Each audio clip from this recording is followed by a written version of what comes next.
2, 1. And we are live in the present tense with Sam Stewart on 91.7 FM, WNJR Washington, and online at WNJR.org. What's going on, folks? We're back for our second episode of the present tense this week. On Tuesday night, we had a Nolan Lush from the baseball team. That was an awesome conversation with Lutzy. We've got a great show lined up for you tonight as well. Our guests tonight on the show are returning for their third time to the studio, and it's going to be a lot of fun. My first guest on the show tonight is a senior from Stamford, Connecticut. Everyone, welcome on the show tonight, McKinley, MJ Joseph. MJ, how you doing tonight? Doing well. Can't complain. I'm excited to have you here tonight. Hey, pleasure's all mine, my friend. And my second guest on the show tonight is a senior from Honolulu, Hawaii. Everyone, welcome on the show tonight, Jacob Lee. Jacob, how you doing tonight? I'm doing great. Thanks for having us back. Well, I'm always excited to have y'all here in the studio. We're going to get to a wide variety of topics. But, Jacob, I'll go ahead and start with you tonight. You guys are sitting at 2-3-1, a little bit of up and down so far in the early goings of the season. So what's your honest take on the season up to this point? Honestly, I'm so excited for this group of guys. We are dangerous. The other games that we've lost, there were marginal things that we gave up. Mountain Union, we kind of slipped up at the last moment, just turned off in the last 5 minutes, and that's the real big thing. We just got to stay locked in. And a couple others, injuries definitely played a factor, and illnesses as well, especially that Penn State Altoona, that was a shocker for us. But I'm proud of the guys, and we're going to be dangerous after last night's win, and it's going to prove something that we are dangerous. And I think we can keep up with a lot of good teams. Big first win in the pack over Teal, and you guys have St. Vincent this weekend. You guys actually lost to St. Vincent last year, so you're trying to get some revenge right here. And MJ, as I was walking through it, I kept my ear to the ground, as I always do, and I found out you actually made a real fiery speech in the locker room last night. So that kind of surprised me because maybe I'm wrong with this, but I've always thought he was a real soft-spoken, lead by example kind of guy. So what made you decide to get vocal last night? Usually I leave the vocal part to Lee, mostly on the field, but when it comes to stuff like that, I'm more of that guy that will be the bad cop type of guy. But we needed it for sure. We needed to lock in more, get more discipline and stuff like that, because it was lackluster in the beginning of the season and stuff like that when it came to little things, because we just needed to pay attention to the little details, of course. But after that speech, it was good to see that the team bounced back and just really respond after that. So awesome, I'm happy. Now I want to ask, you and Jacob have been such a big part of this team. You guys were thrust under a leadership role, kind of from your sophomore year on. And for you guys, I've been to a couple soccer games this year on the field, and I've just heard you guys talk to each other, trying to get the team up. You guys, I just want to say during that Carnegie Mellon game, when you can really see people's character when things aren't going well. Jacob, you had a great play in the corner, still hustling. MJ, you were hustling all over the field. How do you feel like you guys have grown and your relationship has grown over these years? Man, it's I don't know, it's hard to put it. It's kind of insane, incredible, and awesome, and everything in between. Knowing for someone that seems like I've known him for forever, and yet it's only been 4 short years, it's crazy to think that I haven't known him my whole life.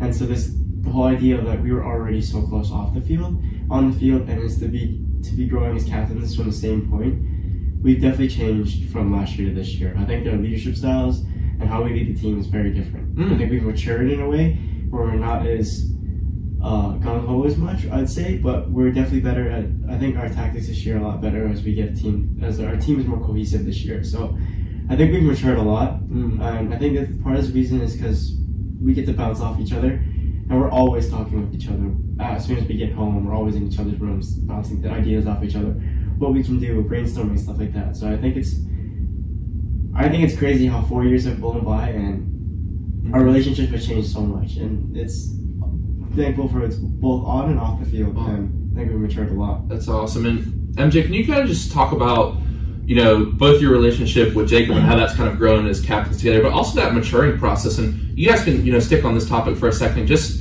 when you say the leadership style changed, MJ, can you just speak on that a little bit more? Yeah, so, I feel like the leadership styles changed in terms of just us being more, hard-headed, as well as just being able to not be afraid of, speaking our mind. And even when, last year, it's such a different dynamic from last year to this year with like the teams that we had, or the team that we had, and the personnel that we had. And right now, it's just more cohesive than it was last year, which is something that I feel like elevated us as like way more. And even now, like with our leadership styles, like I feel like even if we weren't captains and stuff like that, we'd still mature like the same way. We'd still be vocal the same way. Like honestly, we wouldn't even need the captain's armband to be doing that. And I feel like just for both of us to understand that and just move on with a team like that, I feel like everything is right where it should be. And I always keep on saying, like,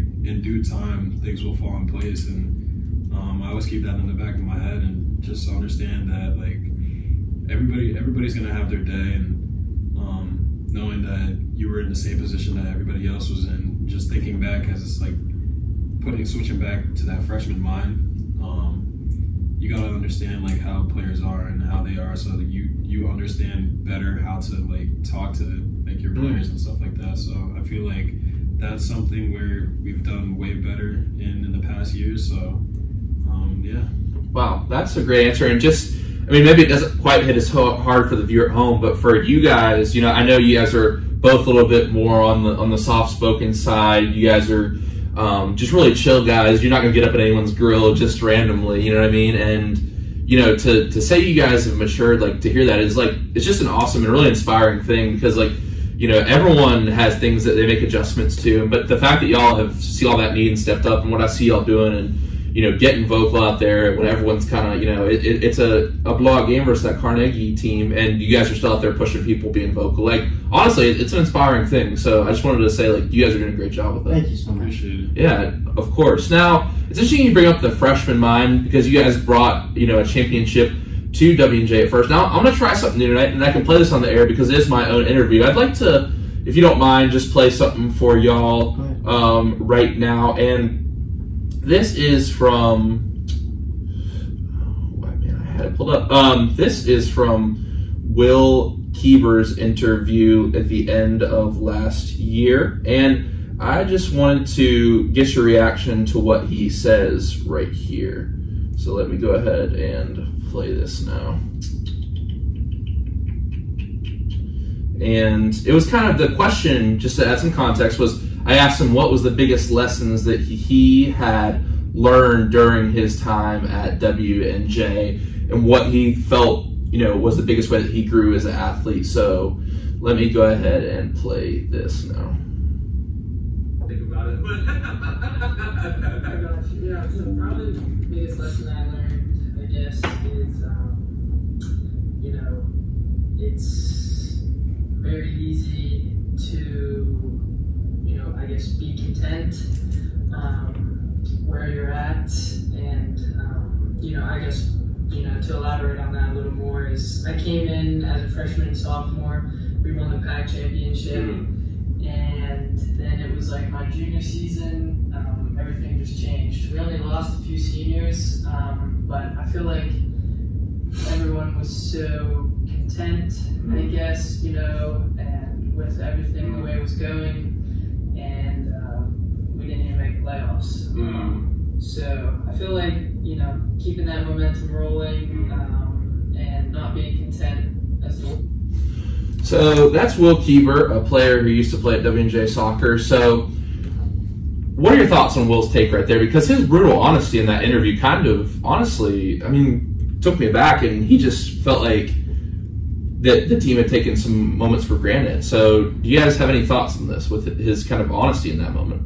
No, I agree. As much as hard to say it, I do agree. I think everybody's kind of consensus rolling into what was our sophomore year and his junior year is that the whole team is going to stay. We are back to back. We didn't really lose people, and our freshman class was going to get into more mature roles, and we're going to grow on our game, and it was only going to go up from there. Excuse me. And so, and that feeling is, we all kind of took it for granted and got really comfortable where we are. Everybody kept thinking, oh, this was our season again. We're going to do the first 3-peat ever in our program's history. And what do you know? In the first 2 months, we had 9 of our initial starters completely out, and the season took a turn for the worst. Like, that group of guys was something special, and I definitely agree. But yes, we can blame it on injuries here and there.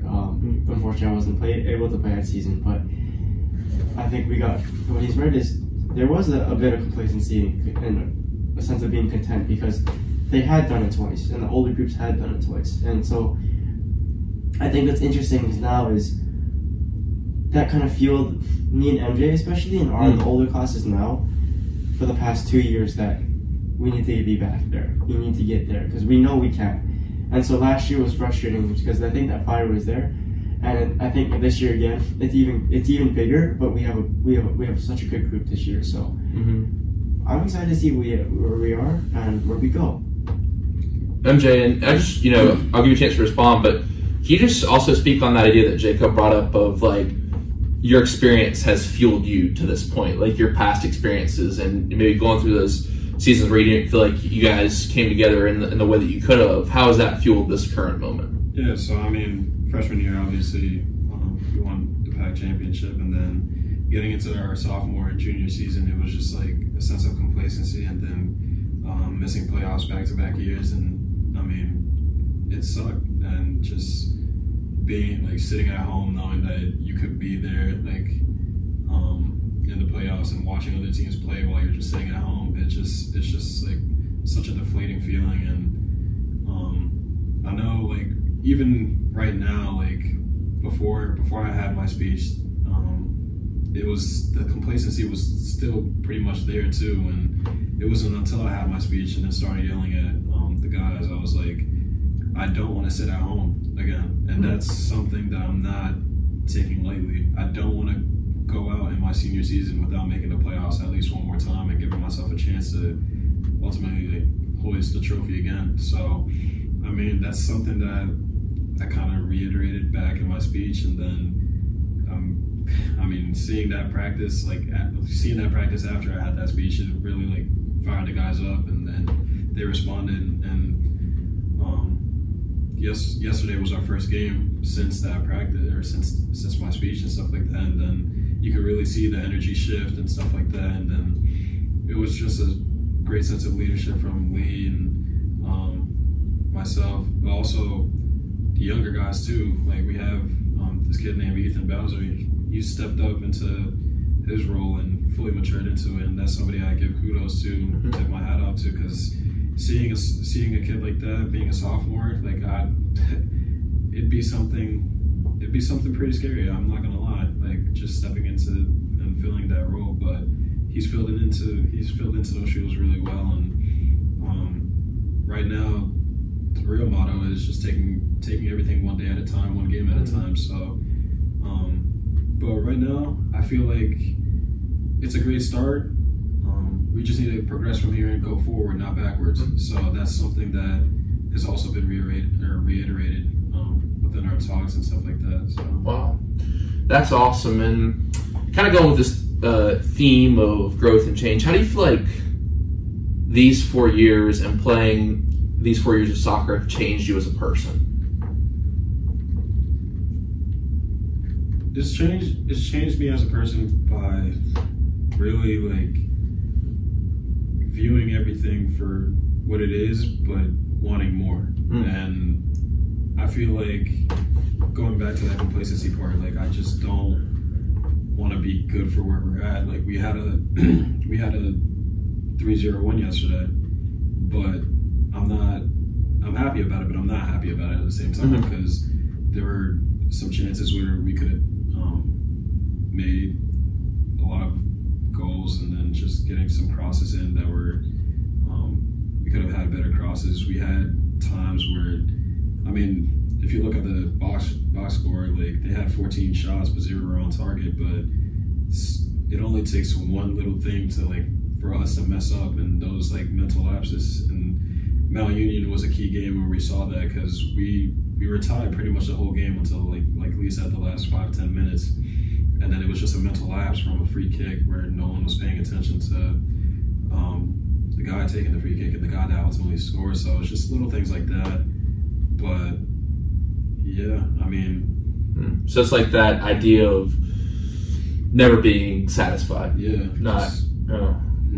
Never be satisfied at all. It's like you take something you learn away. I feel like, at least for me when I was young, like playing sports, just young in my college period, was just like you get so happy when you do something good and it's like everything's all right, and then it's bad and you're just like, but being somewhere in the middle is so important. You know what I mean? And I think you can't really like, I'm going to say that to younger people but you can't really like feel that until you've been there. You know what I mean? Because I think you go through in the course of a college sports season so many ups and downs. You know what I mean? It's like eventually you're kind of just like, well, if we're having a good moment, there's going to be more bad moments that come. But the key is not letting anything affect you too much. And do you have anything else to say? I didn't mean to cut you off. No, I mean, I know there were times within our first couple games. I mean, there's this freshman on our team named Parker. I mean, there were plenty of times where he put his head down. I remember he made one mistake that costed us a goal. He pretty much gave the ball to the other team, but then he sat down out of frustration on the field, and then I remember just running to him and then picking him up. I was like, you got this. Like, don't even worry. Like, I mean, the game was, I'm pretty sure it was 2-1 or 2-2 at that point. It was 2-2. 2-2. Was this the game against Herm? Yeah. Hiram, yeah. I mean, I think at that point he already assisted. Yeah. He got assisted, and MJ brought him back up, and when you know, 10 minutes later, he scores the winning goal. And in that game, too, I know you guys had a tie with Marietta, but for you, why was there so much emotion after the first goal in that game? I mean, there was like, I don't know if you guys noticed it, but it seemed like there was like a whole sigh of relief after that first goal. It seemed like things were starting to come together. I don't know. Maybe that's just something I noticed, but it seemed like first goal of the season, it's like senior class, it's like, all right, we got this, we're ready to go. I think it's because throughout our scrimmages and all that, when it came time to an actual game that counted, Marietta was a hard-fought game, and we had our chances. And I think we're a little remiss if we didn't say that we didn't want to capitalize on that. But it was a good showing for our first game. And I think as soon as we scored that first goal, I would say it's definitely a bit of relief, but it's more of a sense of togetherness were, you could feel it click, and you kind of feel this sense of urgency and excitement because you know this is something special, because we were just right there the game before, and now it's clicked. And so now that's why I say it, and I'm going to say it like a broken record. I'm so excited for this group of guys. There's something special these new guys do. And to give you a chance to respond to the original question, Jacob, how has sports changed you as a person? I think a lot. It's different because I think the question is, like, to me, is how did sports in college change you? Because sports back in high school and even growing up shaped me as a person completely differently than college has. Get into that a little bit. I think the difference mainly comes down to the fact that you are on your own and experiencing on your own. So a lot of the fact when growing up with sports is you're thankful. Don't get me wrong, I'm so grateful and thankful to my parents for so much intervention, and I wouldn't be able to do it without their help. But now you're on your own, right? And so now there's accountability, responsibility, and all bunch of other things that you have to take upon yourself. Because now no one's gonna make sure you're there on time. No one's gonna make sure you're doing the things you need to be doing. And I think in the early years I was at fault for that, because I was always one where my parents would catch me, like, you need to go to bed, you need to get that rest. And as soon as college came around, my freshman year and sophomore year, I was still pushing just as hard as I would, but not getting enough rest, and doing not enough recovery, and doing this, and that. And ultimately led to my injuries. My freshman year was more of an incident where I couldn't help it, but my sophomore year, definitely one where I wasn't resting enough, and that was partially on me. And I kept pushing it. So I think it changed me as a person. And I've definitely grown a sense of accountability and responsibility. That's one of the biggest things for me, as well as it helps me to find an internal source of determination. I think a big thing for me in this year as a whole is changing my sources of determination and drive from external sources to an internal, really internal source. And I think the external validation has been guiding me for a lot of my life, and now through college it's shifted towards internal. Wow. That's a great answer. And just to ask a follow-up there, when you say internal, why do you feel like that's what's happened now? I think it's because of, I think it really happened this past year, really the past couple months. Partly because we're getting to that point where me and MJ, I don't know, I could speak for myself. Once we step foot in our last camp, it hits you really hard. Not to say that we don't have the eligibility. Personally, me, I don't know if I will continue playing, partly because of so many health issues, but it hits you hard. So over the years, I think it all came from, when I took a reflection, it all came from external validation points where it was, you work so hard and you know you're doing well because you win this, and that. Now it's shifted because now this year I'm trying to enjoy it as much as I can. Not to say I'm not competitive and I don't want that for our team, but now it's everything I do now. It's shifted to everything else. Now it has to come from inside because that external validation is so fleeting. And then now you keep yourself finding and always wanting, you're always chasing something that's never there. So I think now this year, or not never there, that's always going to keep going. You're always trying to chase a goal that's something there and then you're always moving.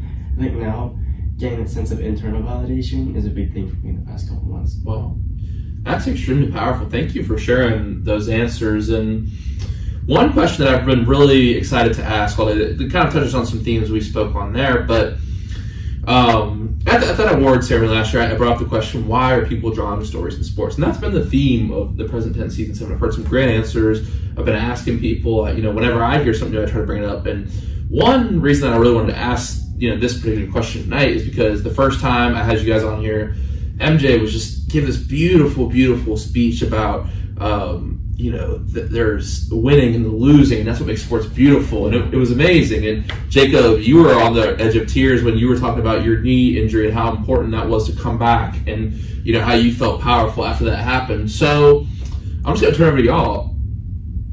Why do people love stories in sports? Why are people drawn to sports? I feel like just because it's just something that I can't say anybody, but anybody that really plays sports can connect to. Like whether you're younger or older, anybody can connect to them. Especially like if you're younger too, because you can really see, it doesn't matter who you are or how old you are, of how young you are. Like you'll look up to pretty much anybody. Like especially even people that are your age too, because sometimes somebody may be on a different path than you are, or a better path than you are, and sometimes you're wondering why me, but then when you look into their own situation, you begin to see, okay, how do they work? How do they do this? How do they do that?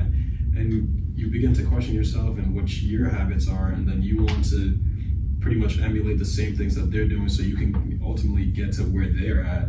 So I feel like it's pretty much something that anybody can really connect to, and regardless of age, regardless of talent, as long as you work hard and you're dedicated and disciplined, because discipline will take you farther than motivation ever will. So. And one thing that you said there that I was talking with my coach about today is like, he was talking about how important it is to watch other sports, and I was like thinking about this throughout the day, and it's like, I genuinely, when I said I genuinely like doing the ball boy for your soccer games, I like doing the chain gang for football, and it's because when not only do you get to study people's emotion, which for me, just doing this and hear people's stories is always interesting to see how people react to things. But when I hear you guys communicating and you see certain people acting a certain way, it makes me learn more about myself, not necessarily related to my sport, but who I am as a person, and I can take that into my sport if that makes sense. I see you guys, how you guys are trying to lead, and I'm looking at that, and I'm seeing how maybe someone is frustrated with themselves, how you interact with them, how you guys play as a team. I'm listening to Chuck and goal, he's saying, now we step, and I'm seeing are people listening? You know what I mean? It's I'm not really a student of soccer. I'm not a student of soccer at all. I don't know soccer barely at all. But it's the communication, the playing as a team. For football, you need a good offense and a good defense, special teams. It's someone was saying, my coach was saying, he's everyone loves fantasy football now. At the same time, sometimes the best thing offense can do is just kill time for the defense. You know what I mean? And sometimes the defense can do certain things to help the offense out, and vice versa. So just studying it across sports is very interesting too. I think that's a great point. You say connectivity, because anyone can tap into that. You could watch a sport you've never seen before. I went to Australia somewhere, I saw rugby and Australian rules football, and it's just you can still tap in. It's still people being competitive. It's still people trying to work hard at something, and we all know the challenges that come with that. That's why I think talking to people from different sports has been so fun on here. So anything to say else, or I feel like you covered it really well, Jacob? I think it goes on for both of you, and my answer would have been, how do I think people, with regards to stories and sports and all of the above, is I think we all can get behind it because at a certain early age or at any other age, it gives us a sense of purpose. And a lot of it is a sense of purpose because, and the best part is, but just sitting down and what we call in Hawaii's talk stories. We do this, we talk, and you learn about each other. Is you get to understand why people do certain things, and I think that's so powerful when you get to learn other people's purposes and other people's driving factors before that, because you can pick and pull from that movie. You can learn about the person and you can learn about yourself. Just like you said, studying other sports, you learn about so many different factors that are maybe specific to a sport, but there's universal things that translate all across the board. And I think that's so important is because behind that, everybody has a purpose. Whether you're here to, if you're one that's just pure competitive, or you're one that's here for morale, or all of the above, but everybody brings something and everybody has a purpose. And I think that's the cool part as far as stories in sports is a sense of purpose. It's also like, I want to touch on you guys too, because I mean that's something I see with like the whole baseball team, like that, like every single time we have practice, you guys are there before having your fall practices and stuff like that, and I love seeing that just because every single time I see you guys out there, it's like, okay, like when I go into the gym and stuff like that and I see your guys' banners like sustained success, and I'm like, I don't have to wonder why, but like even if I like think about it, I'm like, okay, what did they do? Like every single day it's like attention to detail. You guys are sharp with what you do. Every single day it's the same repetition, same things over and over again. And as much as like sometimes you might not even want to be there, you guys are there, and it's like it means a lot. Like, and just seeing that, it pretty much factored into the way I lead. The way thank you. That's very kind words. I really appreciate that. You know, and that really means a lot. Thank you for sharing that. And you know, one thing I wanted to give you guys props for, I feel like you guys are really doing with this year's team, and you guys both kind of alluded to your answers, and Jake, the word Jacob used were, you know, everyone has a purpose on the team, and I feel like you guys said you had some guys get injured. It's like, I feel like if that were to happen this year for you guys, with you guys at the helm, it's like, okay, you got injured, so what? You know, next guy up, and the next guy can handle his business. You know, obviously you're going to be sad that the person got injured, but it's like, all right, we're not like, we want the next guy up. Because I see you got, you know, it's funny because our fence is like blank and we can see so you're looking, I'm looking the same direction when I'm running, you know, and I'm like, and I see you guys run up and down the field. I'm like, man, I'm running across the baseball field and I'm winded. I don't know how they're doing sprints out there, but yeah, the way I see you guys interacting with people and stuff, it's like, I feel like for a successful team, you need everyone to have a purpose. And I feel like there was this guy named Tyler Horvat. I don't know if you guys have ever been in accounting classes with him, or so he was a 3-time All-American, the greatest baseball player I've ever set on a field with. Just hard worker, you know, all the above. Perfect baseball player, really fast, throws hard. But something that made a big impact on me my freshman year is we won the PAC championship. It was COVID, and he walks out there and he goes, "This is everyone's. The stars get written about the paper, but this is everyone's PAC trophy." And like we were all freshmen who we didn't have a JV team that year, but we're on like JV. You know what I mean? It's like I was like, wow, like this really good player, he's saying that, and it's like that just brought the energy so much. Because in sports where it's a team sport, everyone's bringing the energy. Like if you guys just had 11, or if we just had 9, and that was like the only people who showed up, like I feel like there'd just be a total lack of energy. Like we have like 40 people sitting on the bench. I don't know how many you guys have, but those guys are the ones that bring the energy and create the atmosphere. You know what I mean? If those guys weren't there, it's like I don't know if the team would be the same. It definitely wouldn't. So I think just the way you guys are including everyone and the way you interact with people, because like it's real easy to say like, oh, this, you know, these people are just on the bench, it's whatever. Like, and I was talking to Coach Mount today. I was like, you know, you really pushed the guys in the JV games. Like I remember at the JV games, he was trying to get us to win. He was trying to get us to score as many runs as possible at any given inning. And it's like, you know, you gotta give everyone that sense of purpose. And I feel like that's why the team works well, if that makes sense. You know what I mean? Yeah. Everybody 1 through 55 for our team. So, or how many guys you have on your team? Like, you know what I mean? If that makes sense. That was kind of a long rant. Just including everyone and giving everyone that purpose makes a team strong. Yeah, for sure. 100%. Yeah. And has that been a conscious effort of y'all's to try to like just get everyone going, you know, all up and down the bench? Or is that, you know, just something that you guys have always kind of believed in this year? Or I feel like more so this year than any other year besides our freshman year, just because freshman year everybody everybody had a role, everybody knew their role, and that's what like really meshed us together, especially with the different personalities that we had. But the past 2 years before this year, it wasn't really like that, and then this year really got back to being like that, just because, especially I don't want to keep on going back to it, but after my speech, everybody really like locked in on what we're supposed to do, and I feel like even if someone goes down, somebody's willing to step up, and that's what really like makes us who we are, and really gets us rolling. So you think that's what made that freshman year team special, and that's what's special about this team as well? Yeah. I gotcha. Wow, guys, thank you for that conversation. I always am really enthralled with that specific question, but this conversation's been great, and kind of a question, and we've touched on this before in previous episodes, but obviously we're at a different time and place now. What is something in your life that you are proud of? You have an answer? I need to think a little bit. That's such a... It's a loaded question, and like I would say, it's difficult to kind of sit back and reflect on what we're proud of. I mean, I think I want to go philosophical all deep, but I think right now. Hey, I'm down for that. So you can give 2 answers, whatever you want to do. I think the short answer right now is what I'm proud of is seeing, and especially touching upon sports, is seeing other guys succeed. Yeah. Because as a leader, it is not you don't always have to be that guy. You know what I mean? And as a leader, it feels so good when you can see other people that you rooted for years or rooted for so long, and they're getting their praises, they're getting their flowers now, and that they put you know the hard work your teammates are putting on, and now everybody else gets to see it. And I think one of those people, right, we said before, is Ethan Bowser. I think what makes me so proud is that I can say I've been a captain for him and a teammate first of all, and now he is succeeding in all his efforts, and everybody should see that because he is a talent. He's a generational talent, and he is going to be a program high legend because that is someone who has hit the ground running.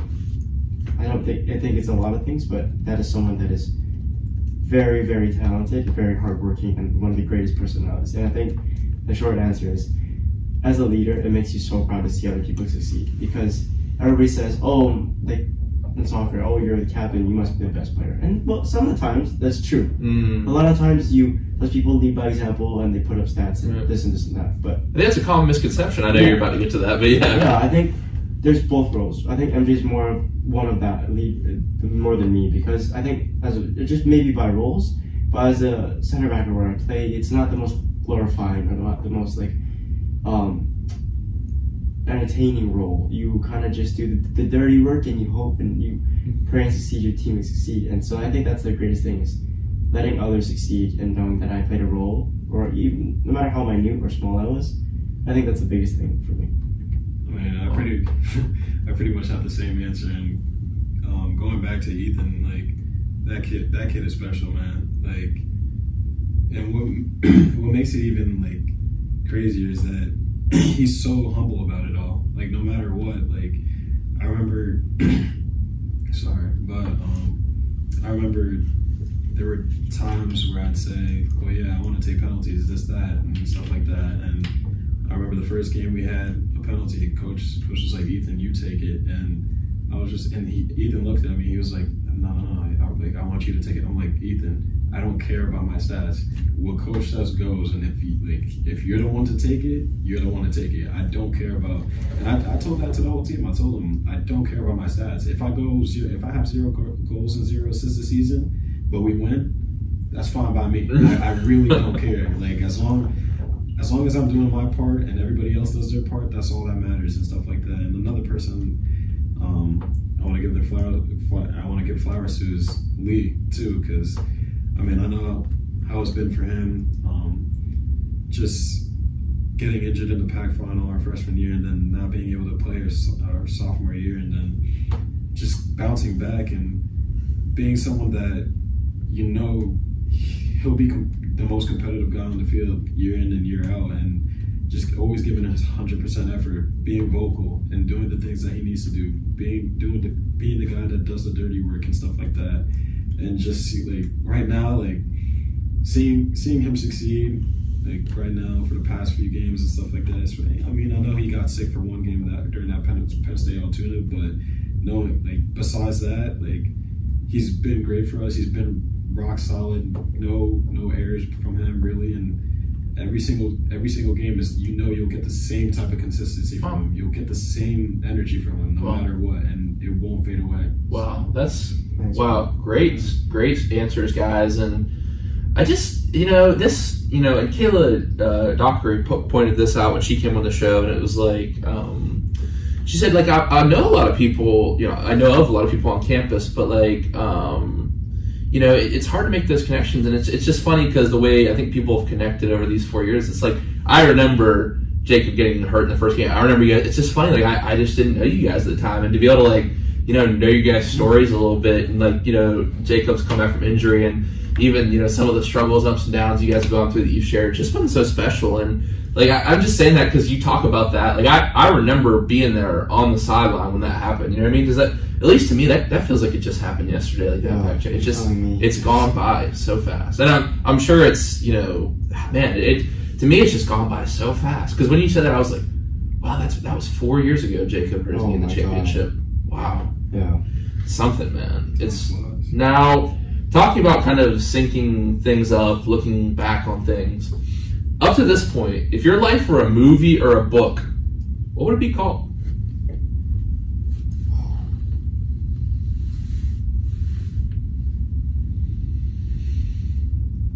I love these questions. Thank you. It's actually got me stumped. I think it's hard because to answer that question, just because. Well, one, I think MJ is very humble. I think partially me is too, because I don't think, for one, two, I think it'd be hard. I think it'd be easier to give each other a title than it is to. We can do it that way. I mean, I always like to think of titles for people, but you guys can. I can say mine. I haven't shared mine in a while. If you guys want me to share mine, go ahead. Yeah. Mine was chasing blue heron, because during the pandemic I would always sit and watch these blue heron birds. Have you guys ever seen them? Like they're kind of like cranes or storks. Oh yeah. And they just sit. They're so like still, and then they just snap and grab the fish. And I would just sit and watch them during the pandemic when there was nothing to do, really. And that was the time I started writing a lot, and writing turned into interviewing, which turned into podcasting, which turned into filmmaking, and like. I've been chasing like that balance those herons have just throughout everything I've done. So I feel like I'm chasing blue heron. I think I have mine actually. I have two for you. I don't have anything for me. Jacob has to be something with surfing. Right. I thought about that first, but I honestly, my whole life, I would name it Uphill Battle. Partly because when I was born, I had a lot of health complications. I was barely an infant, 3 months old. For this next. From month 6 to to the end of my first year of my life, I was born with severe asthma. I stopped breathing over a dozen times. Wow. So my parents struggled with me. I would go in and out of the hospital because I'd stop breathing for periods of over 5 minutes. And as an infant, it's not a great sign. I have other ailments that still to this day haunt me, and I still have to fight through. Growing up, I was always smaller. Growing up, I didn't have all the things people had. I then had to fight for the things, work harder than others. In schooling, I was so fortunate to get where I was, but still was always behind. Whenever it was, I always had to fight a little harder. And I think even coming back, and there's now even college, and I guess my career now, it's always an uphill battle. Because one of the hardest things for me is comparison to your peers, because I love seeing my peers succeed. But it's hard when you put in so much hard work and it's not there. So it's always an uphill battle, I think, for me. Wow. And I wouldn't have it any other way, because I don't think I would have grown as much.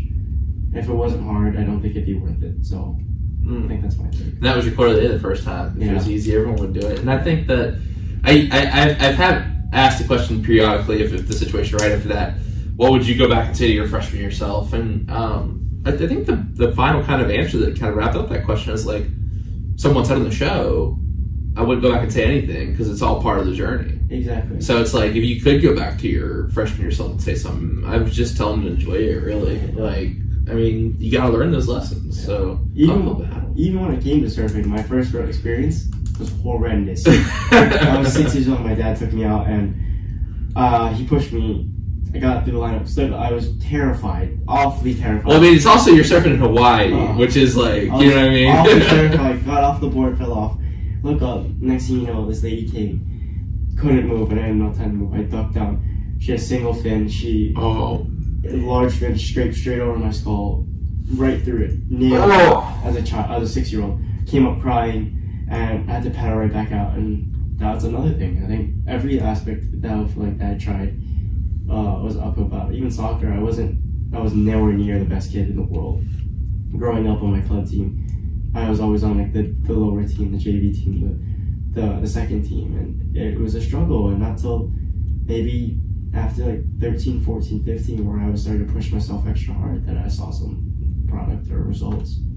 I think that's mine. Wow, great title. And MJ, what would yours be? I'll still give the 2 I had for Lee. Okay. But also I thought of mine.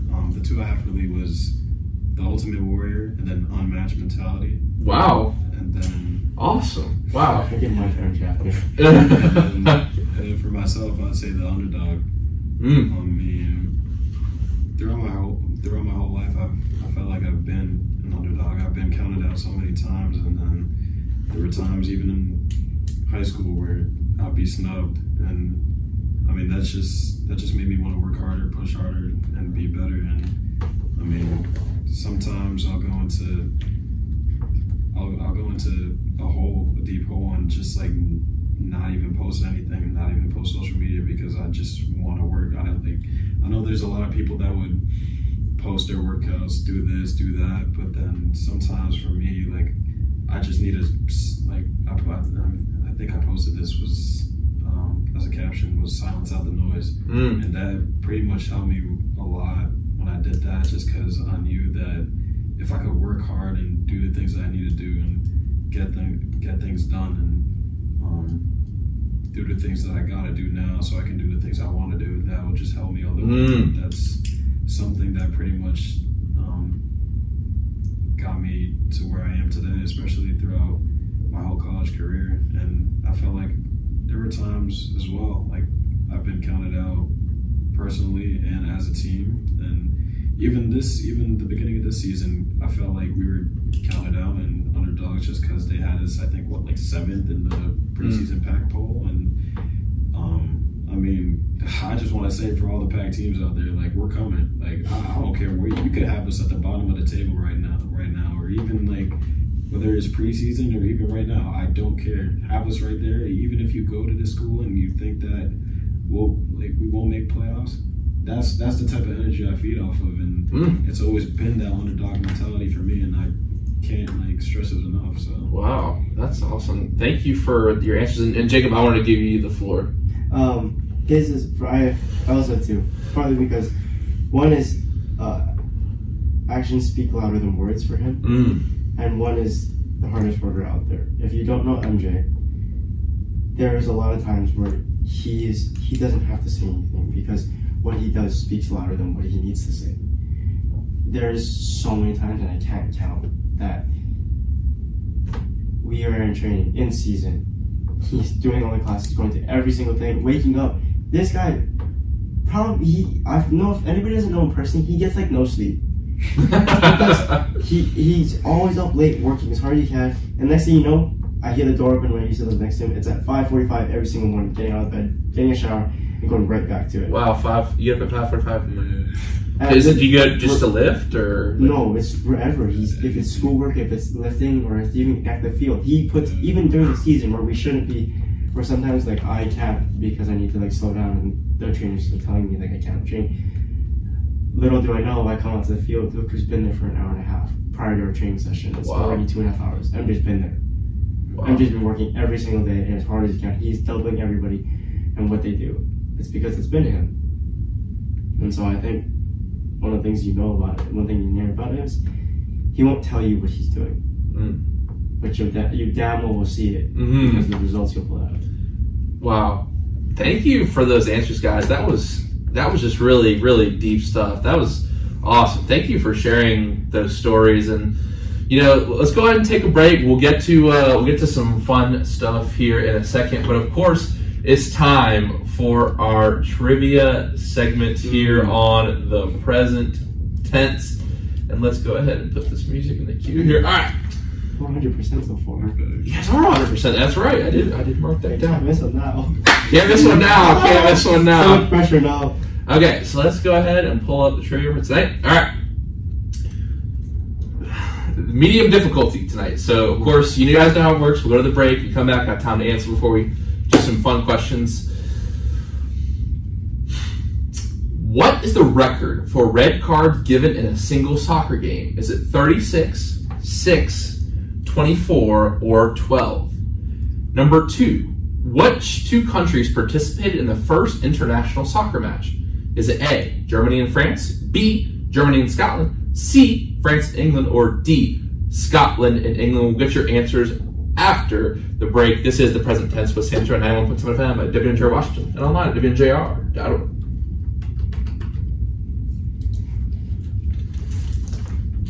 I think, no, okay, so 12 is the only practical answer because they stopped the game otherwise. Yeah.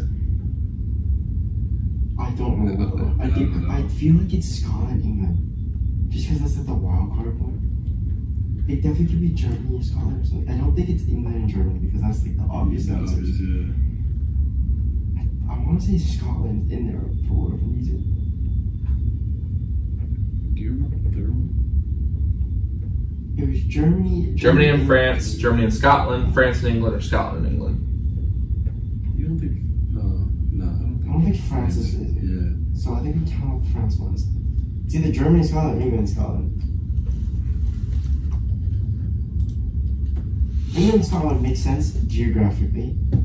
But I feel, because you know what I mean? Because the UK, it makes sense geographically. Yeah. But this, oh man, now I don't want to mess up. Germany and Scotland seems like more intense. Okay, but also, you think, wait, was it 36, 24, 12? Yeah, no, there's no it has to be 12 because they stopped the game. But like in the past, did they let it go on? It can't be 24 because then no one's playing. No one's playing. 80, well, unless both teams completely get red carded in like a fight. No, there's no way. There's got to be like 12. It has to be 12. Because 6 is too little, okay? Yeah. No, 6 is way too little. Man, I've seen 6. Yeah, like Bethany could have had 6. No, but it's one match. No, yeah, wait, then one that's game. England, Scotland, or Germany, Scotland? Or it could be Germany, England too. That's also geographical. That's over the canal though. You know, I'm trying to think like practical. Like, why would they? I don't know if it was like. No, I don't think it was really like that early. But I remember like seeing something where like two countries wanted to like pause the war to just play soccer. Oh no, that was on Christmas. That was Christmas. That was during World War II. They stopped. World War I. Yeah. That was way before. Yeah, it was way before that. But they it was on Christmas. That is, yeah, Christmas Eve. I think it was Germany, England. No. It was Germany, England. Yeah. See, okay. Germany, England did that, but that's when they stopped because they all came out of the trenches because it was trench warfare, So and they started playing on Christmas Day. So it's gotta be Scotland or something. I feel like practically makes sense to Scotland, England, just because they're right there. However, something like Germany and Scotland is so wild that I could feel like it's the answer. Yeah. I don't know. I trust that you keep it. No, you got it. You got it. No way, bro. I don't want to mess up our record. I'm not doing that. You got it. I say the ones I taught y'all were a little bit of. No, this one's difficult. I like these. These are more medium. Like I'm really big like trivia, like Trivial Pursuit, the game with like trivia and stuff. I'm into that stuff. So that's sick. You guys played Immaculate Grid before? It's like they have it for every sport. It's like they have 3 Oh qualities yes. and then 3. We did this like at lunch together. We put it on the ground. Be like, Immaculate Grid, yeah, it's fun. It's so fun. Yeah. You have to know the sport really well. Yeah, though. you definitely do MLB. MLB, yeah. I do NBA sometimes. Do you do NFL at all? I have done NFL. It's hard. Like, it's really hard. Yeah. Because it'll be like the players play for the Pistons and the Kings. I'm like, what? You know what I mean? Or MLB, it'll be like the Brewers and like the Rays. And you're just like, you know what I mean? Like, just kind of random. Like, if it was like the Yankees or the Braves, like big market teams, you know what I mean? It's like, yeah, soccer. I'm sure the soccer one's hard. There's so many different soccer clubs that they pull from, you know? Yeah. It's fun, though. It's so fun. They make a new one every day. It's fun. I play in class. One of the kids in my CIS class sits there all day playing NFL immaculate grid the whole time. Like, see him doing it the whole time. He just sits in front of me. And that's all he does during It is, dude. It's fun. It's fun. It's hard though. Have you ever got a perfect one? Soccer only because of we it helps that we also play FIFA. Yeah, that's fun. Because you know who's on whose team, what nationality, and even in the past, like you. Oh, the soccer ones, they do ask for the nationality sometimes. I can tell you just from that game alone, almost every country's flag, because you've seen it so many times. Like, see, be honest, like you could tell you whose flag is whose. Like that's just from the game though. That's funny. All right. Where are we going, man? What are we doing? I guess England's calling. Okay. But that's not me saying it though. Oh man, what for over too here? We are back in the present tense with Sam Stewart, 91.7 FM at WNJR Washington, and online at WNJR.org. Today we're talking with MJ and Jacob from the soccer team. Great episode so far. We've been having a great conversation. And of course, it's time for tonight's trivia. So the first question tonight. What is the record for red cards given in a single soccer game? I think we're gonna go with 12 for practical reasons. I'm kind of scared, but that's incorrect. I'm sorry. It's actually 36. What? Every sub and every member of the technical staff got thrown out.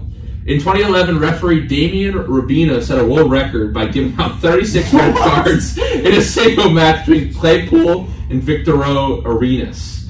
After a brawl erupted, Rubino set off all 22 players, every substitute, and even some of the technical staff. That's what I'm saying. They just got into a massive fight. Yeah.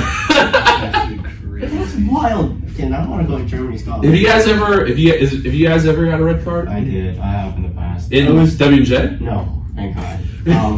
And I was 10-ish. I think I was 12.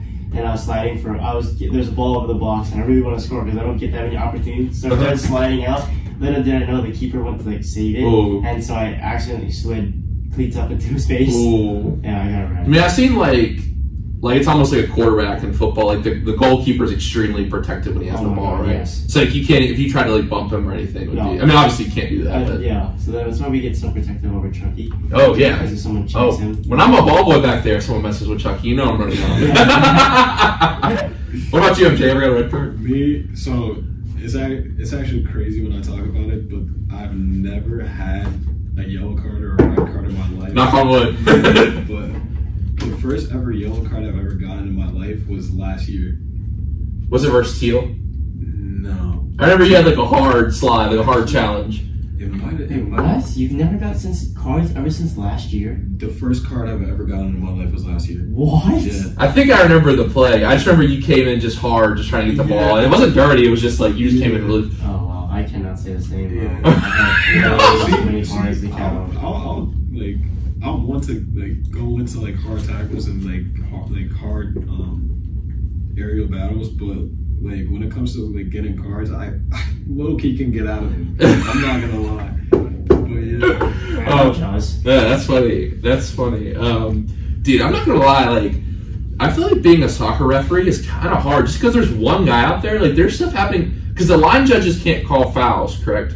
They can. So they will like flag something. So if you see them like wave the flag, they saw something, and then the center ref will go and confer. Okay. So like you actually can get caught out from every single angle. Okay, I got you. It's kind of like NBA refs where they can see. Yeah, there's 3 different. Yeah, I see. Yeah. Okay, I got you. I wasn't sure about that. Okay, so our next question tonight is: what 2 countries participated in the first international soccer match? Was it A, Germany and France, B, Germany and Scotland, C, France and England, or D, Scotland and England? And you got this. I got the lesson wrong. We'll go with Germany, Scotland. That's incorrect. You talked yourself out of Scotland and England for practical reasons. And you think about it, they're right next to each other. Right next to each other. Wow. You guys had it. You had it for a full time. Wow. That's the most frustrating part about doing these trivia segments. Like people will talk themselves out of it. Yeah. They will talk themselves out of it. And I'm just like, no. I mean, I probably wouldn't. I don't know if I would have got that with that. But then the way you were looking at it was a perfect way to look at it because, like, I mean, this was 1872. Yeah, there's no way that they would cross that. Like teams of Scotland and England went head to head at west of Scotland's Cricket Club's ground at Hamilton Crescent, Patrick, Scotland. 4,000 spectators, 0-0 draw. So, I mean, it was close. Yes, you do have Scotland in there, and you ruled out France. So I can't believe that 36 red card. I know that's more of like I didn't know if y'all had heard of that, but it was just like an interesting, like wild one you'd have to guess on. But guys, thank you so much for playing tonight, and just a couple of fun questions now. I haven't asked you guys this yet, but what is something in your life? We're obviously getting close to moving to a new chapter here of our lives. What is something you want to do that you haven't done yet in your life? I do have my answer. I would love to live somewhere else that's not the United States for a solid year. Like, whether or not I would love to go somewhere international, fully take myself out of everything and anything I know, be completely uncomfortable, because that's what I tried to do with college. I did not want to go anywhere I knew anybody, and that was my parents. That was one of the criteria for school. Is I wanted to know legitimately no one. Partly because I wanted a fresh slate, a clean slate, and you grow so much.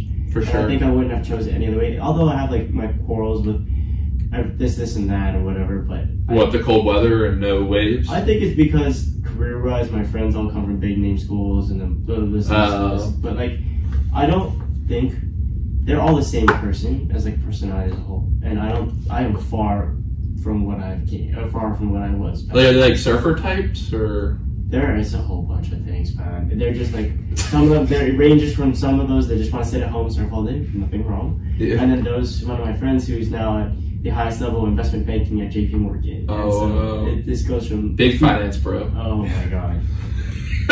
So where do you want to, like, what are you thinking, like Japan, Fiji, or are you even thinking in the Pacific? Australia, dude. Australia. I'm gonna say Australia. Like, I mean, how uncomfortable do you want to get? Like, do you not want to know the language? That's the thing, is I always wanted to not know the language. I've always wanted to go, because we do have relatives in France, but they're not there often, so they don't have apartments. But I'd love to go to France for a whole year. I'd love to go to Bali. French is a hard language. Bali's I'd love to go to Bali, partly because the cost of living is so much lower, but like everybody's so much down to earth, I guess, over there. Japan, would love to go again.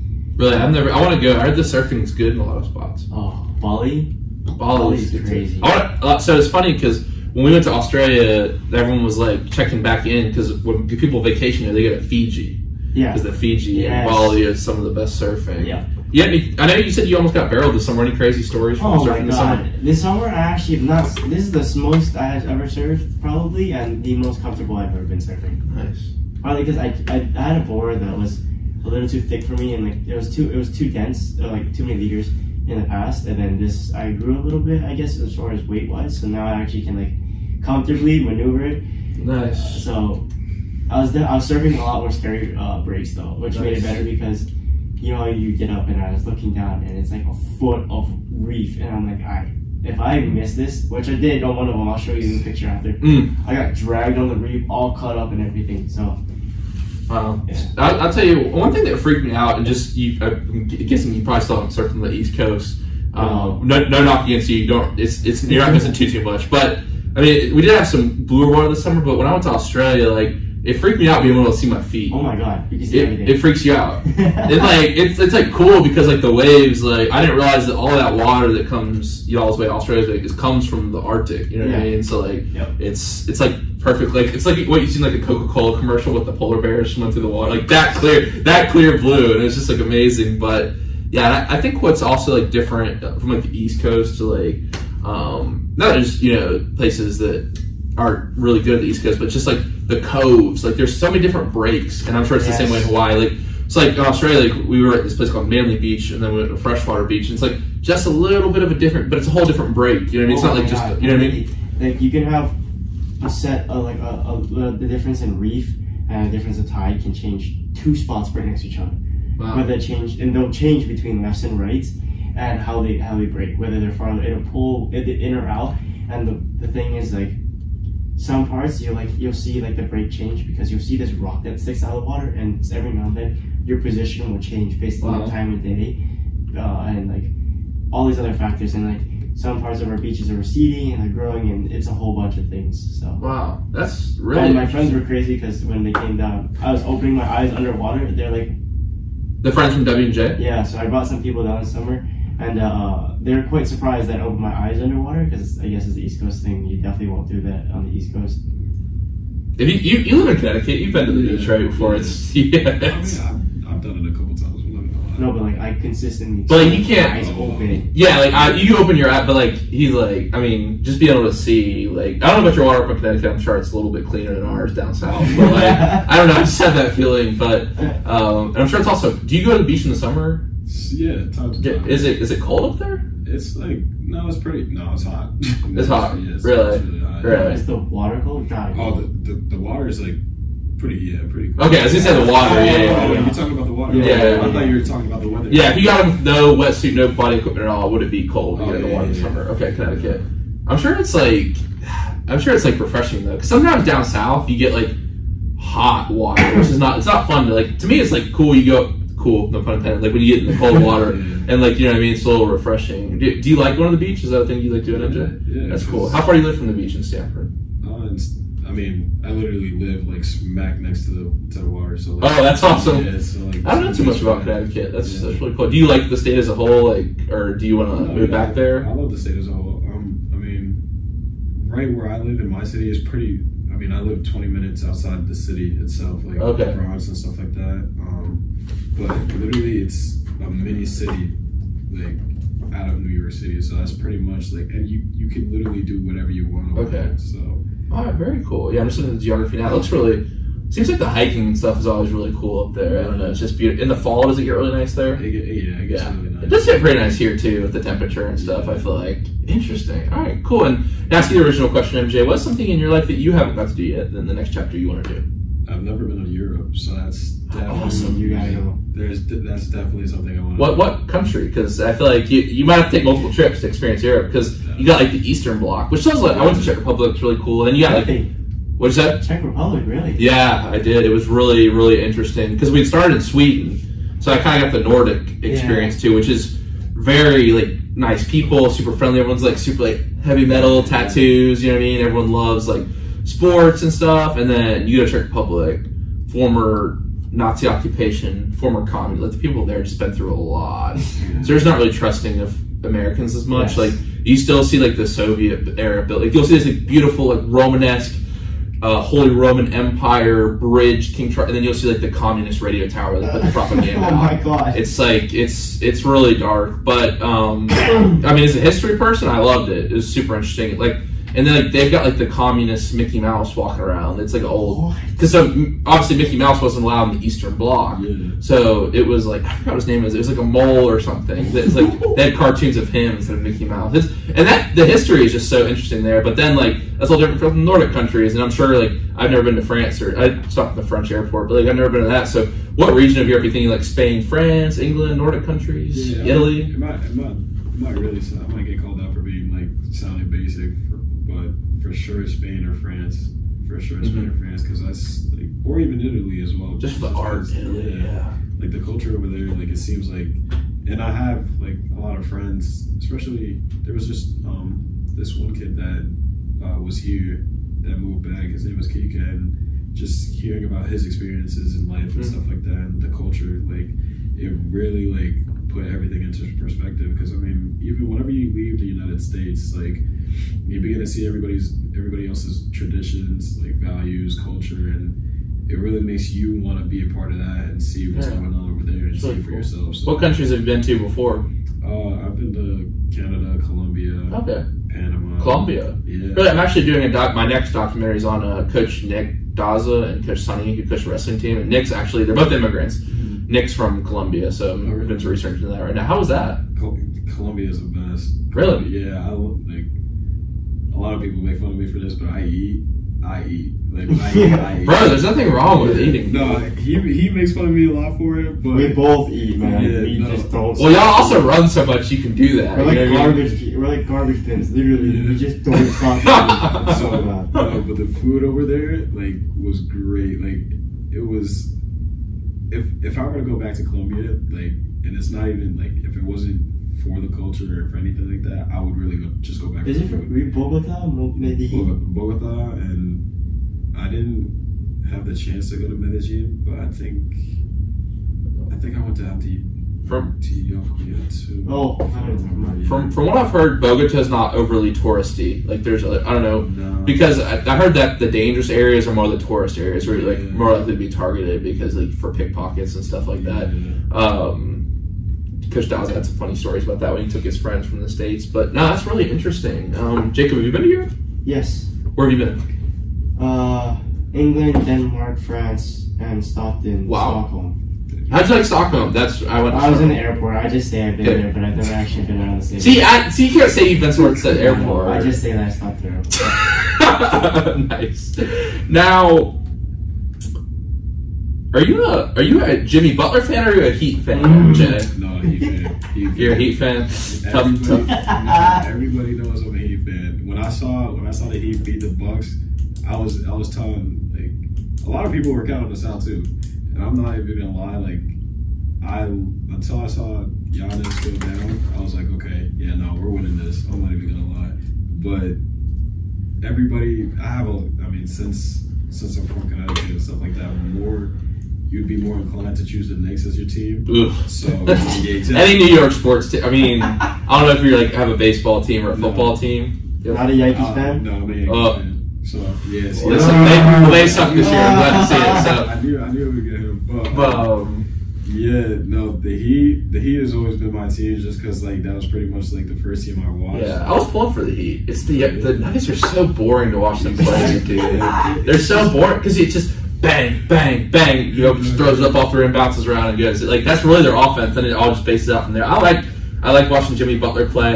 This whole undrafted player kind of story of that team, and no Tyler Hero as well. So you have to think that he had made 2 finals in these recent years, and like they've come close both times. You know what I mean? It's just like they couldn't quite get the job done. So we'll see what happens. The East is gonna be tough again this year. You know what I mean? But we'll see what happens. Hopefully we get Dame. I think I'm pretty. I don't know. Yeah, that's so complicated. It's almost not right because it's like he's gonna go to another team, but then he's gonna request a trade. Yeah, so you have to go through 2 teams, and then you guys give up. I forget who it was. You give up Kyle Lowry and someone else. We can give up Kyle Lowry. I'm not trying to give up Tyler Hero. that man's a stud. I'm not gonna. Yeah, he's good. But yeah. We'll have to see what happens with that Dame trade. It's very interesting. I don't know. We're a little too far from NBA season to say, but what do you think about the new rules? Like you can't rest the stars now. You see that? No, I like that because I like that too. There's some people that are like soft as Charmin. Like yeah, it's like no one's like Kobe was like I'm never gonna skip a game because it's like Kawhi and Paul George will be fighting over who wants to. Well, James Harden, Kevin Durant, and Kyrie in Brooklyn, they played like 20 games together. Yeah, not like things like that. I understand, but like Kawhi is ridiculous. Like sometimes I'll see him. I'm like, there's no way you're injured for that long. Like maybe Paul George, I could kind of understand, but Kawhi, man, like even like people like Anthony Davis gets me so soft. He's so soft, dude. It's crazy. Like sometimes I'll be watching him. I'm like, why do we even have him on the team anymore? People are considering him a top 3 player in the NBA at the time now. Like, I get that. He's good, but like he just can't stay on the floor. Exactly. Like the way I think of it is that like your best ability is your availability. And if you're not available, wow, that's a good quote. What's wrong with you? Like, now, to move to a little bit of a different sport, the sport that you guys play, soccer, aka football. Now, we've got a big story since you guys have come on last. You guys obviously came on right before the U.S. lost to the Netherlands. But U.S. soccer, something big happened, if you're not aware. Lionel Messi, probably the greatest soccer player of all time. Now, this is a comparison I'll make before I turn over to you guys' impact. So, Lionel Messi scoring 2 goals in the World Cup. This would be like if Michael Jordan, in The Last Dance, hit that last shot and then decided to go play in Argentina or go play in France. So you have Lionel Messi literally at probably the peak of his career. He plays one of the best games of his life. Then he goes to America. So what has this meant for American soccer? I think this is exposed as how much we have to go. Like how much further. It's not. You don't think of it as like exciting? No, don't get me wrong. I love it. As soon as that transfer got announced, every single ticket of the entire season was sold out. They haven't played away yet, though. Yeah, they're going to play. I know, but I'm saying like it will be sold out. Was sold out. The cheapest one was like $400 to any of his games. Probably like nosebleed seats too. It's because you'll never get to see him play. And the thing is, like, you can see him like play, and like you see all the big games. If you watch it, he looks like he's playing against children. He's barely moving. And he's I know. Consistently scoring like 2 goals a game. You see what they won in the semifinal for the Premier, or not the Premier League, the MLS Cup. He's just chilling. Yeah. And then all of a sudden he's like on the side waiting for it. All of a sudden he makes a 30-yard sprint wide open, scores a goal. Like it does. It looks so. Now the other flip side of this is the players going to the Saudi League. So we had some comments from Cristiano Ronaldo, who said that the Premier League is the only good league left in Europe. Do y'all agree with that? You want to speak? The Premier League? He said the Premier League is the only good league left in Europe. I mean, that's kind of, I'd say, I mean, I watched... He said the Saudi League is better than most leagues in Europe. Most leagues in Europe is crazy. I'm not even gonna lie. That's like, wild. And if people know me, I love Ronaldo to death, but that's crazy. I'm not gonna lie. I'll pull up the exact quote here. It's hard. That's hard to say because on aggregate, the Saudi league is not as good. Like as much as everybody is like hates on the French league, as a whole, the French league is much better than the Saudi league. Italy is better. Italy, the Netherlands, Spain, England, Italy. And then I missed someone. I missed Big Five. Spain, Italy, Portugal. Yeah. Portugal's a big one.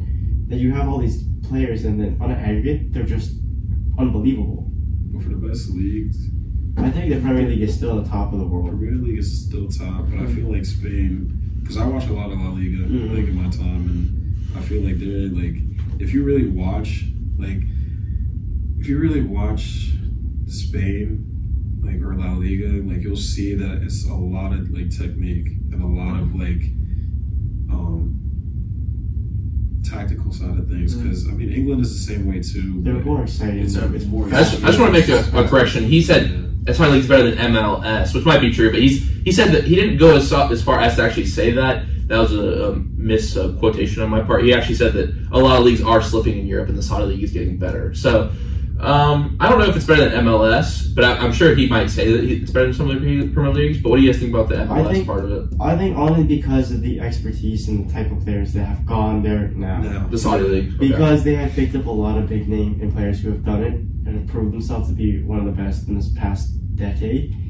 It's hard to say no because the MLS only has the people usually retiring. Not to say the people that are moving to Saudi aren't, but... Well, you think of David Beckham in 2007, Rooney, Zlatan, they were all kind of at the end of their careers, not in their prime like Messi. Yeah. And so it's hard to say, but I think, I don't know, I think what he says is, I do agree because they pulled in so many players from Europe this year that it's hard to disagree. Right, and he said the league will be better than the Turkish league and the Dutch league within a year. So Dutch, that's crazy.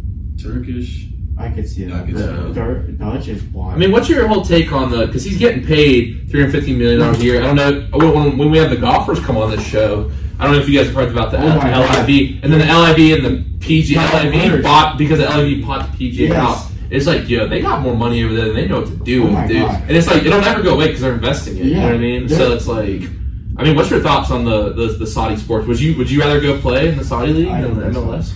I think it depends on the situation. Like, you can't knock them. Like, some of the players, like, they've done their time and now they want to ensure financial stability for the rest of their life. I get that. And they're getting paid a pretty heavy check. Me personally, like, I think at a certain level, when you reach a certain salary cap that they're at their previous club, where you're making already like 15 million plus a year, what is 5 million more like incrementally going to be? Like, instead, like, you could play at a club where passion and you've been there and there's like a history to it, you know what I mean? Yeah. So I don't think if I was in that situation, I don't think I would take it. For me, I feel like I would need to see like the Saudi league develop first. Yeah, it's still relatively new. Yeah, it's new, and like, as much as like the MLS is worse compared to like leagues like the Premier League or Bundesliga and stuff like that, Germany's that's the one we missed. Yep. The MLS is also known for, like, and it's been building as a league where a lot of like good players can get taken from here and go on to Europe, like a minor league system in a way. Yeah, you know? it's almost like AA and AAA. Yeah, it's more like AA. Yeah, so this would be like, so you'd say this was like if like Mike Trout went to go play in AA. Yeah, it's like Yes, that's what he's gonna. It's going down. So my thoughts on this, and like I said, I don't know soccer very well, but if you look at the moves, obviously there's like definitely a rivalry between Messi and Ronaldo. And what I would say is, like, if you want to look at the media capacity, who controls like the information of sports, where all the social media companies are, where do you want to make your impact possibly in film or in podcasting after? Like, you're going to go to America. You know what I mean? You're not going to go to Saudi Arabia. Messi's deal is arguably better, only because, do you know what's in it? What's in it? So he also gets, so when he moved to Inter Miami, he gets all of what paid, whatever. He has those sponsorships. He gained new sponsorships. He gets partial stake in the club as a whole. And then he gets, Apple made him a deal because he gets potential, in perpetuity, rights to the streaming services of the whole. Apple Plus is streaming his whole season, just their games. Yeah, but in perpetuity. So forever is the MLS is a league, and Apple. Oh, I didn't even know that. In perpetuity, he gets stake in every single stream that is.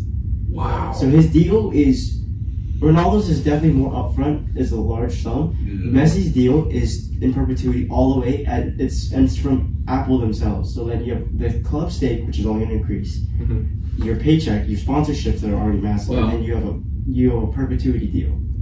Wow. I mean, you have to think they're 4-0 with him, and also the other thing is that he I completely blanked out on what I was going to say. What was I going to say? He is the club's only been around since 2018, so he's going to grow the brand of the club as well. Yes. So I mean, an investment as we have Charlotte FC and NC, and I know a lot of people come out. They're getting huge. Yeah. There's a kid from Hawaii that plays there. Really, I had a kid from my high school go play there. I mean, people get into the sport. You know, I mean, if it gets that culture, that tradition, you got to go on for a little bit. I think I want to give you a chance to talk about it, but what I just was trying to make myself a little educated on this topic before the show, and I was listening to some podcast clips where people were saying that the way that people are talking about soccer now, about the formation of Inter Miami, about the formation of the opponents, about the tactics, like, people aren't really doing that at the same level they are when Messi gets here. Like, he's completely kind of changed the coverage of American soccer. Like, now you have celebrities going to MLS games. It's like you see the same thing in Colorado right now with the college football. It's like cultural phenomenon. What were you gonna say, Jacob? Oh wait, there's a Padres player who the next franchise of the MLS, the new club, is in San Diego. It's coming in 2024. Oh really? Okay. But someone of the Padres is the half owner, or is one of the big owners now. Manny Machado. Yes. Manny Machado. He's a San Diego Padres player. He helped start the MLS club, and now he's got a major ownership. Yeah. Which he had a huge deal when he went to San Diego. It's very interesting. 35-seat San Diego State's University. They're going to be 35,000 seat venue on San Diego State's University campus. It's supposed to be the largest stadium too. So Manny Machado. Wow. I mean, San Diego people go out there and support. It's cool. You didn't go to San Diego, Jacob, to surf something. Oh, by the way. I've been to San Diego so many times. Never got to surf. Really?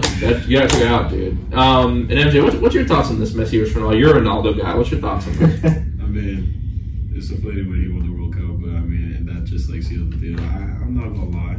It was true. I mean, because I was just, I was really educating myself on just his kind of career, the kind of disappointments before that, and to win it on a penalty, like the first guy. And he had a goal in that game as well. It's just really one of those good stories in sports. You know what I mean? Yeah. I feel like Ronaldo's kind of ruined his reputation, at least in America. Not to say there's a rivalry politically between America and Saudi Arabia, maybe to put it like simply, but also just like sports-wise with the LIV and like the people going, Messi going here, and there's a little bit of rivalry there. So I feel like among Americans, like Messi is definitely just shot up. You know what I mean? For sure. And I mean, just for casuals like me, you know what I mean? You just kind of follow the big storylines. Like, I mean, Messi's like the forefront of American sports now. You know what I mean? I mean, I was never one to like always bash on Messi, and I was always like respect him. And there's I always love Messi in the way, just because like the way he carries himself and stuff like that, and just like always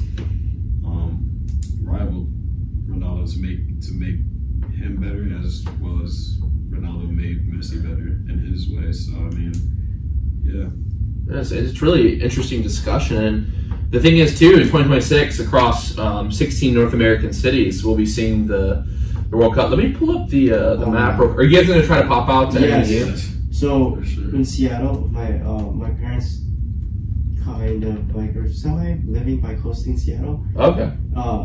They are now they have a place there now, and so I am 1,000% going to Seattle because the Seattle Sounders Satellite City Stadium is hosting a couple games. Seattle's a nice city. Have you ever been there before? Many times. Okay. So you've been there. Okay. You know what's crazy? Who doesn't have a game? I was talking about this summer. Not a single game. Vegas does not have a single game. Bro, I went to Vegas for the first time this summer. It's well, let me say this. I like the hiking part of it. You know, I enjoy it. It's funny because I was telling, it's funny Jacob laughs because I do like being in nature. I was telling Jacob, I was like, yeah, man, like we're just, me and my friend, we're at this Airbnb and we're just like riding around bikes. He's like, dude, you really love the surf culture. I don't know. I can see you living in a shack or something. I don't know if I could do that, bro. But no, Vegas, the nature is cool, but I don't like the Strip, man. It's just a lot. It's just a lot. And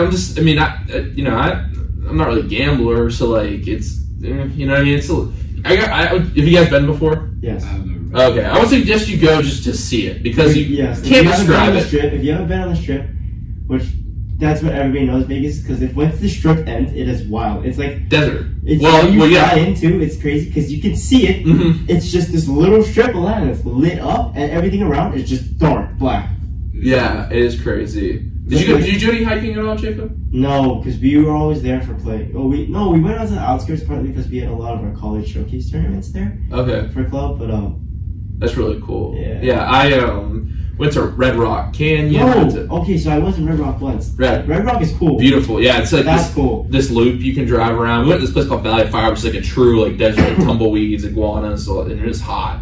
And then I actually took a day trip to Bryce Canyon and Zion. Zion's so beautiful. Oh, I heard the landscape's just so different. I heard Zion's cool. That's one place I want to go. It really does. I mean, the guy named Zion because that was heaven. It's really, it's like a biblical proportion. You can't really even get your mind around it. But with that in mind, not going to Vegas, but you guys are going to try to get to a game. How big is that for U.S. soccer? The fact that the World Cups can be to be fair, it is in 2 cities in Canada and 3 cities in Mexico. So it's just crazy that because going to a World Cup game is probably, if you ever played the sport, it's like that's the epitome of the sport. Wow.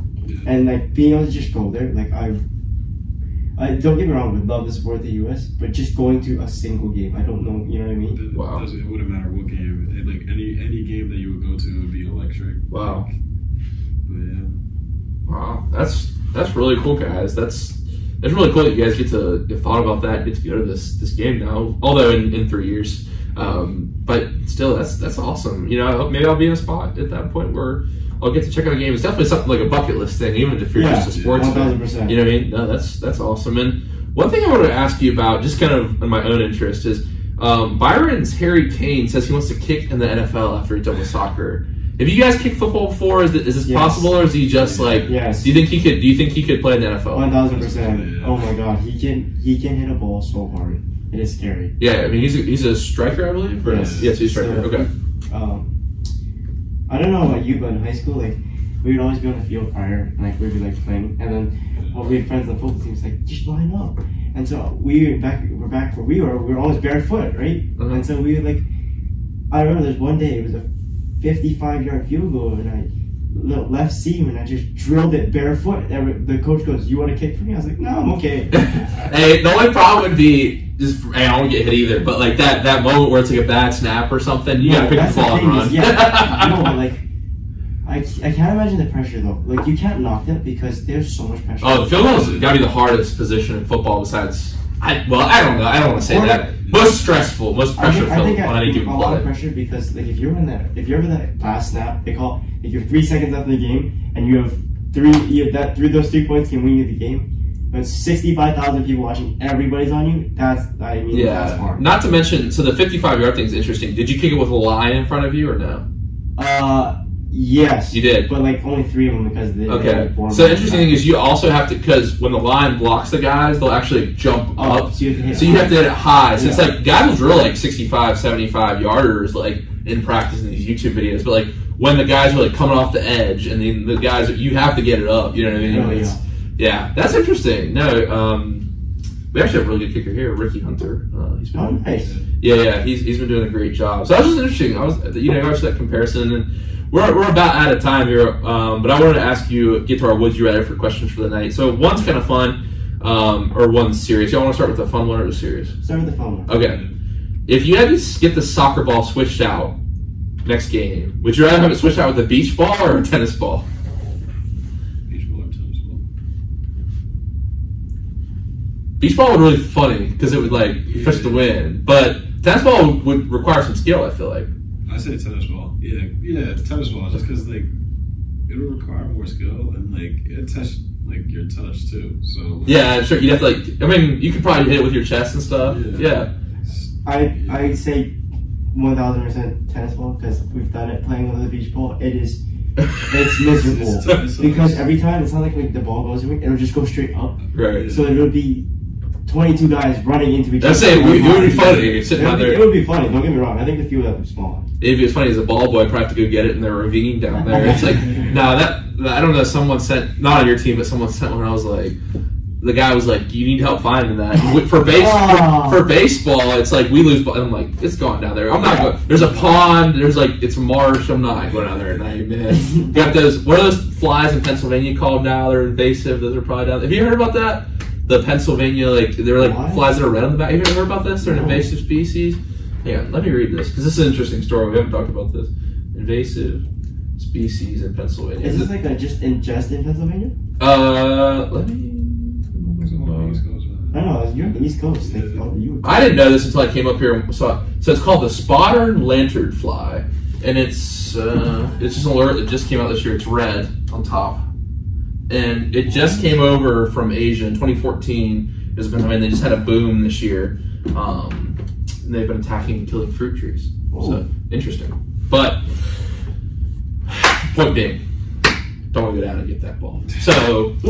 Sorry, I'm not a good ball boy, but maybe I'll dress up in a big suit this time, and dive through the brush. But my next question, the serious one, is: would you rather give a speech that's 10 minutes long in front of 100 people, or a 1 minute speech in front of 10,000 people? And the catch is there's no cameras because social media kind of makes this null and void. But speech to 10 minute speech in front of 100 people, or 1 minute speech in front of 10,000 people? Would they both be pretty much reiterating the same thing within those? Yes, the same topic. You're given a task, same topic. I had to think about this because I was like, I feel like I'd rather have a small amount of people and be able to convince them thoroughly. Yeah. I don't know, but 1 minute, you could leave an impact, 1 minute speech, 10,000 people. Exactly. That's actually. Sometimes, okay, I'm not gonna lie. I scroll through the BuzzFeed website every week to get these for the job. I'm like, sometimes they're stupid, but sometimes they're actually really thought provoking. No, so that's actually.